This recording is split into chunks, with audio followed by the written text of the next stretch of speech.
आज की वीडियो में पढ़ने वाले हैं सब साइलेंशियो। इस टर्म का मतलब क्या होता है? ये जो टर्म हमारा है वो लैटिन टर्म है और इसका मतलब होता है इन साइलेंस, चुपचाप से। कि- तो अगर कोई पॉइंट अगर जो है वो डायरेक्टली डिस्कस नहीं करा गया है बट इम्प्लाइडली जजमेंट में बता दिया गया है, उस पर ना डिस्कशन हुआ है, तो वो होती है सब साइलेंशियो। सब साइलेंशियो को पता करने के लिए हमें पता सबसे पहले जजमेंट को क्या है, उसकी रीजनिंग और कॉन्टेक्स्ट को समझना पड़ेगा। उसको क्लियरली समझना पड़ेगा कि इस जजमेंट में बात क्या कह रहा है। एक चीज़ ये होता है, सबसे पहले पॉइंट में एक डायरेक्ट हमारा मेन पॉइंट इन्वॉल्व होता है कि हाँ, इस मैटर से रिलेटेड डिस्प्यूट है। लेकिन जो इसके इम्प्लाइडली या एडिशनल चीज़ें होती हैं जो इसके साथ हमारी डिस्प्यूट में जो है वो सॉल्व की जाती हैं, वो सब साइलेंशियो होती है। वो डायरेक्टली तो बात नहीं कह रहा है लेकिन इनडायरेक्टली क्या है वो हमारे इसमें दी गई है जजमेंट में। सब साइलेंशियो जो है प्रीसीडेंट में जो है वो लेस रोल प्ले करता है, लेस वेट कैरी करता है। रीजन बीइंग, प्रीसीडेंट क्या होता है? प्रीसीडेंट का मतलब होता है कोई भी ऐसा अगर जजमेंट हमारा आया, उसने कोई लॉ लेट डाउन कर दिया, तो फ्यूचर जजमेंट में जो होता है वो वही फॉलो होगा। वो ऐसा प्रीसीडेंट, ऐसा लॉ काम करेगा।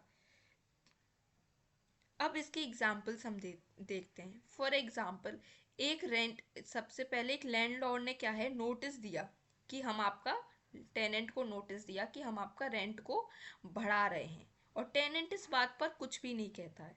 अगर बाद में उनके बीच में डिस्प्यूट अराइज होता है तो कोर्ट क्या कहेगी? ये कहेगी जो रेंट को बढ़ाया गया है तो ये जो है वो सही बढ़ाया गया है, क्योंकि इस पॉइंट पर जो है चुपचाप से बात हमारी टेनेंट ने मान ली थी, वो चुप थे, अपनी बात पर चुप थे।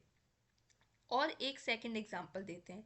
अगर कोई टैक्स असेसमेंट हो रहा है, टैक्स असेसमेंट क्या होता है? फाइनेंशियल ईयर में हम देखते हैं कि आपको कितना टैक्स पे करना है।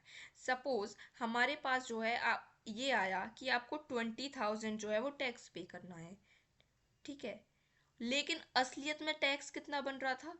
असलियत में हमारा टैक्स बन रहा था 18,000। तो ये जो इंक्रीज अमाउंट ऑफ टैक्स है, आपको पहले बताना चाहिए था कि तब टैक्स को आपको, जो गलत टैक्स बढ़ा के आपसे मांगा जा रहा है, लेकिन आपने नहीं बताया तो आप उस बात पे चुप थे। बाद में आप उसको चैलेंज नहीं कर सकते हो। क्यों? क्योंकि डेडलाइन भी उसकी मिस हो गई है। आपको with in the time frame में वर्क में उसकी बात कहनी है। तो ये होता है हमारा सब साइलेंशियो।